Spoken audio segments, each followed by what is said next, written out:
And what is good, guys? Welcome back to another reaction video. We're actually changing it up a little bit here, and I just finished watching the Five Nights at Freddy movie. I don't know how you guys liked it, but personally I had no idea any background to the story whatsoever. I just saw a bunch of humanized dolls running around killing people. So I just thought, why not actually just dive into the lore and actually see what exactly happened and transpired for this to actually happen. Because personally I thought the movie really wasn't that bad. It was a little PG-13, you know, like spooky aspect to it. Wasn't scary, of course, but if you have seen it, let me know what you guys thought. If you haven't seen it, spoilers of course, but again, Five Nights at Freddy lore within 10 minutes time. See how much we can learn, and I'll see you guys at the end of this one. Peace. So, a guy named William moves from England to a small town. That guy's very, very creepy. It's in this small town that he meets a fella named Henry, who has his own kids, and Henry and William become good friends.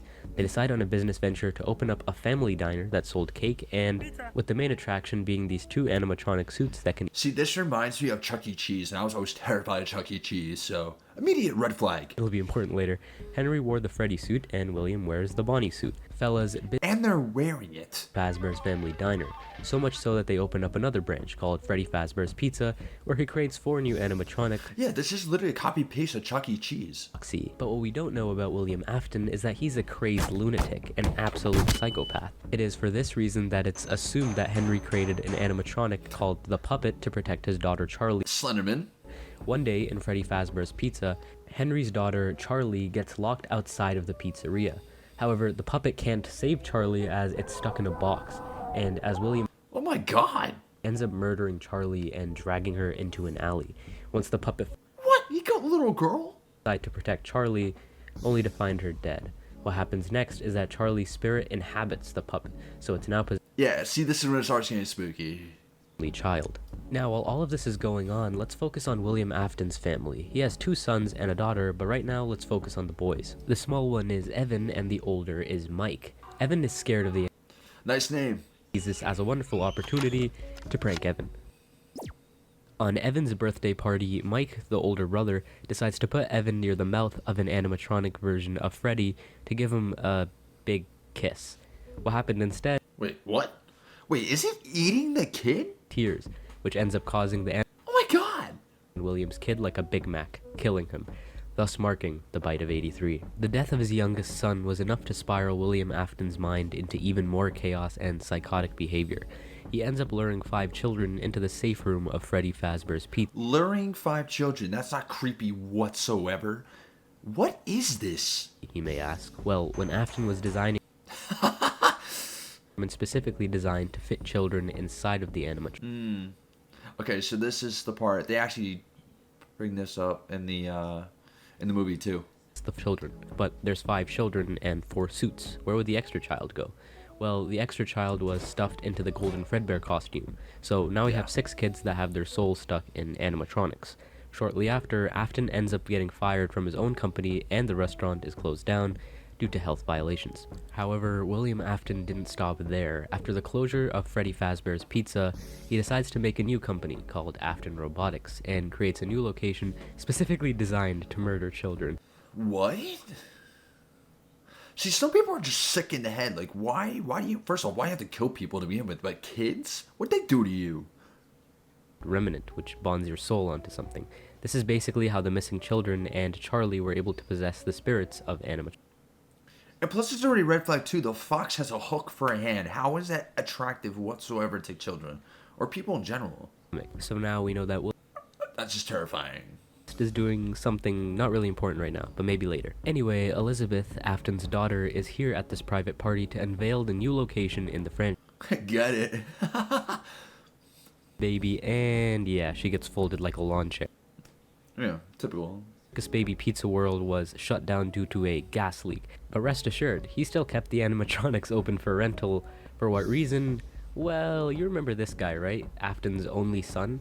William, being the wonderful father he is, he sent his son to locate and free the soul of Elizabeth, who is trapped inside of Circus Baby. So now let's shift to the new star of the show, Michael Afton, who survives the first 4 nights pretty well until around the 4th night, where technicians are instructed to scoop out the shells of the animatronics and take the salvageable endoskeletons. Oh my god. Machine also has some remnant. I wonder why. Soon enough, all of the animatronics get scooped, but they all combine their parts of their endoskeleton into some weird megazord known as Ennard. On the final, That's a very creepy one too. himself All these dolls are absolutely creepy. Why can't we just have cuddly bears and like a bunny, a normal bunny? and make some room for Ennard to chill in there, like some fucked up hermit crab. Needless to say, our boy Michael gets scooped like he's one of those strawberry sherbet ice creams, and all that remnant keeps his soul alive, whilst Ennard makes his way inside of the corpse to escape the complex. Wrong game. Eventually, we realize that Michael's body slowly ends up deteriorating due to him being basically a walking corpse, Yeah. escaping into a sewer system, and just when you think our boy is dead, he gets reanimated back to life. Now that Michael has freed Elizabeth, his new goal is to find William Afton. Yeah.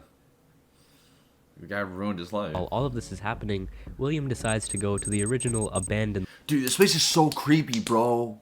So creepy. Who thinks of this stuff? Lego bricks, but unbeknownst to William, he just awoken the spirits in a physical form. The spirits all gather up and confront William. However, in this safe room lies the very suit that William Afton used to kill these children. In an attempt to, scare them, he puts on the suit and laughs mockingly. It was all fine and dandy until those spring locks on the suit got a little too loose, and yeah, William ended up getting crushed and mutilated. Yeah. All these little kids are getting trapped inside these bodies. It's so messed up. So messed up. Franchise as a horror attraction. They found the suit and thought, hey, this bloody animatronic suit seems to be perfect to put inside of a horror attraction for kids. When they do this, William decides to become alive again and stalks this area for a week. I say, Look how creepy that outfit is. on fire. The reason being unknown. It's literally...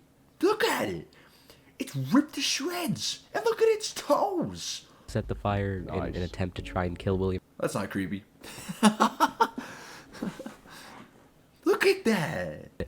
And No shot. No. No. I don't like clowns. And I don't like little puppet things. baby, while the rest of Look at that one on the left. No way. Freddy. We've discussed a lot of characters this video, but there's one that I haven't talked about in too much detail. That would be Henry, William Afton's friend, whose daughter became the puppet. In all of this grief, Henry steps in to finally devise a plan to end it all. He opens up a new pizzeria under the Freddy's franchise to gain the attention of the roaming animatronics, including What is the one on the right? Just cassette tapes wrapped around like a piece of sheet metal? Like, I don't understand what that's supposed to be. it creates an animatronic to capture his daughter. The animatronic is called Lefty, and little by little, Mike collects every single one of the animatronics into one facility, all according to Henry's plan. And on the final night, we finally get to hear Henry. He has this awesome speech that my words couldn't do justice, so by all means check it out on your own. However, Henry's plan was to gather all the animatronics to one place in order to burn them, freeing their souls. He tells Mike, the volunteer, that there was a way for him to get out, but he feels that Mike might want to die here. Henry commits arson to the building, killing all of the animatronics ever, including Mike, himself, and of course, William Afton. Honestly, though, good. Good. They deserve it. That's perfect.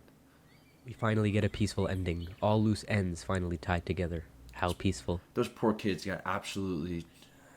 Oh. Good thing they actually killed the guys in the end, too. Like... There might be a lot of plot holes, but it's up to you on which story you want to continue or end with.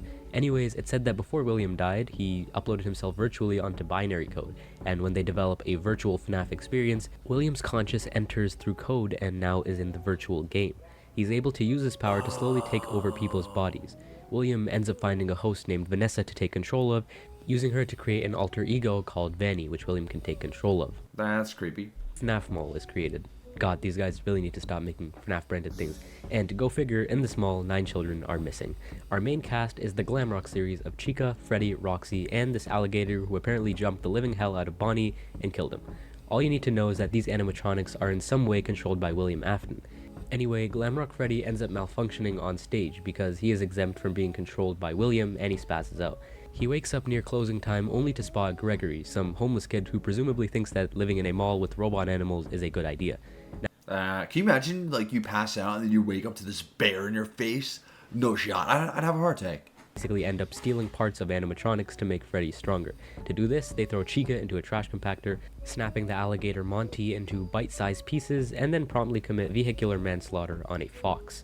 They end up exploring underneath the complex to find a replica restaurant where they find the Blob, a creature that has the souls of what seems like many animatronics, and...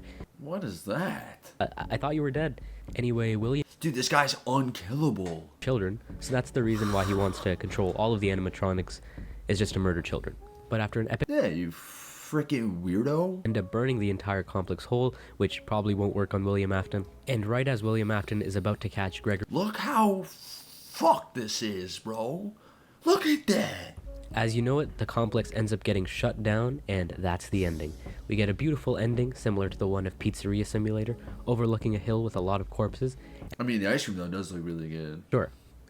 All loose ends are finally tied together. Until the books and DLC release. Jesus, man. So really what I'm getting out of this is like these two guys wanted to kill children and then they possessed them by making their souls encapsulate these like human-sized dolls. That's so messed up, but 10 minutes, trust me, there were other clips where it's like an hour long breaking down this story and stuff like that. I might have to react to one of those, but that's Find Out to Phrase in 10 minutes. Again, let me know if you guys liked it down below. If you guys have seen the movies as well, definitely let me know. And with that one, I'll catch you guys in the next video. Peace.